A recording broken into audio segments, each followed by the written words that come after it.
Okay, let's dive right into this. Welcome to today's Explainer. We are unpacking what has to be one of the most gravity-defying and honestly incredibly complex trajectories in modern sports history. You know Ja Morant's highlights, right? We all do. But when we look at the timeline of his massive rise and his recent struggles as one cohesive story, well, it reveals a truly fascinating look at the immense pressures of sudden stardom. So let's break down the origins, that unbelievable peak, and the rapid descent of a player who completely redefined an entire franchise. To really frame our analysis today, I want to start with this incredibly poignant metaphor from our source material. What is the use of a butterfly if it's contained? You can't see the beauty until it flies high above the rim. I mean, wow. It perfectly captures the essence of Ja Morant, doesn't it? His entire identity on the court is built on this unbound, breathtaking flight. He's a player whose brilliance literally relies on an almost dangerous level of freedom and airtime. But, that same uncontained energy that makes him so spectacular, it's also contributed to a deeply precarious, almost Icarus-like narrative off the court.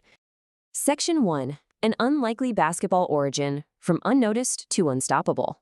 Before the millions and the fame, there was Dalzell, South Carolina, and this brilliantly illustrates just how far off the radar he actually was.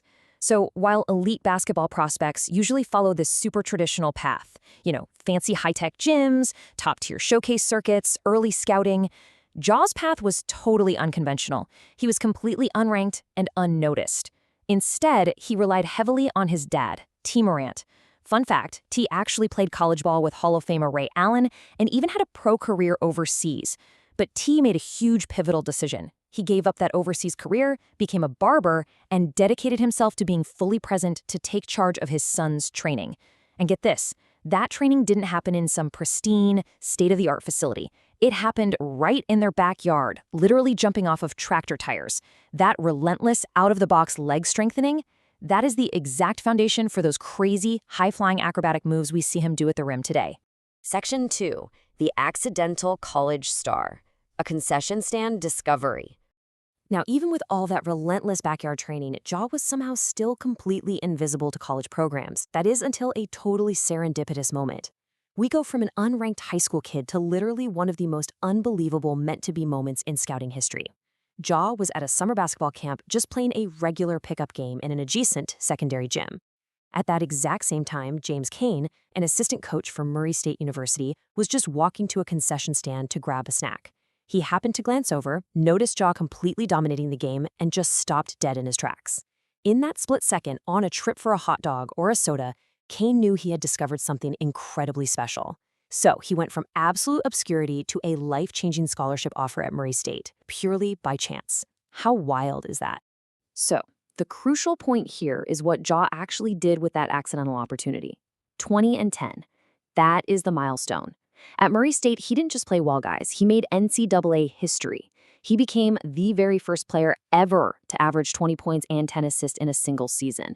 He absolutely dominated the collegiate level, proving once and for all that the kid jumping on tractor tires back in South Carolina was undeniably elite. Section 3. Taking over the NBA. The face of the franchise.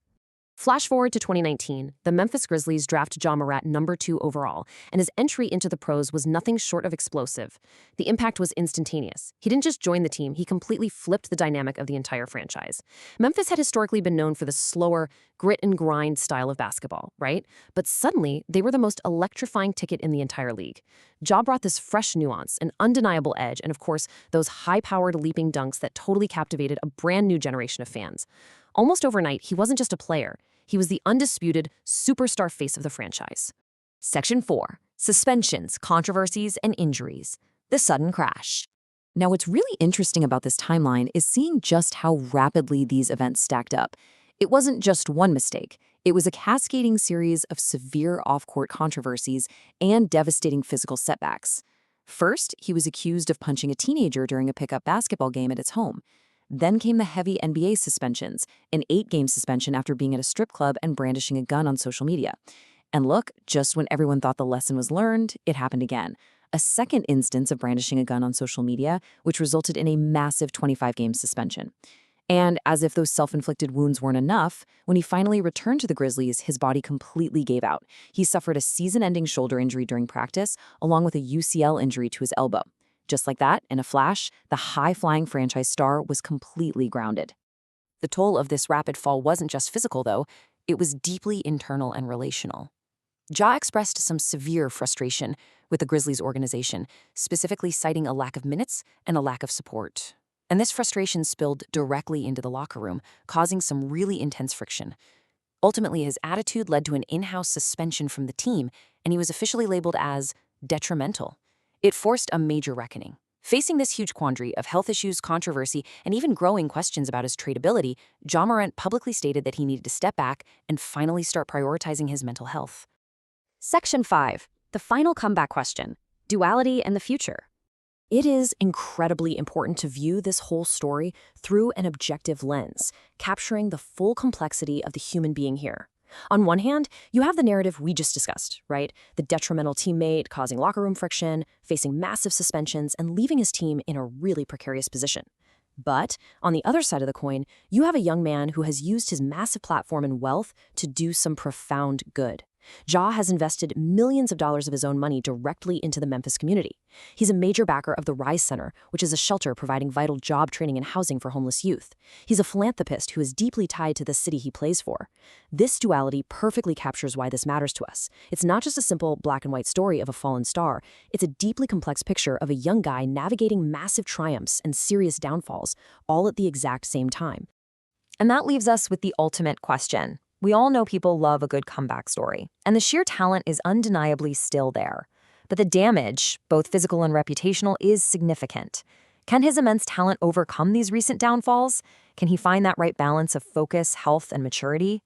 As we look toward the next season, the entire sports world is waiting with bated breath to see if that uncontained, beautiful butterfly we talked about at the very beginning of this explainer will be able to shake off the weight of these controversies, heal up, and fly high above the rim once more. Thank you so much for joining me to unpack this fascinating story today. Keep learning, keep questioning, and I'll catch you in the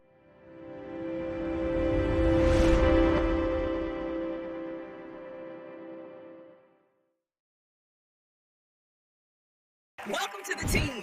I'm sports author Kay, and this is your new favorite sports blog, Coach Put Me In.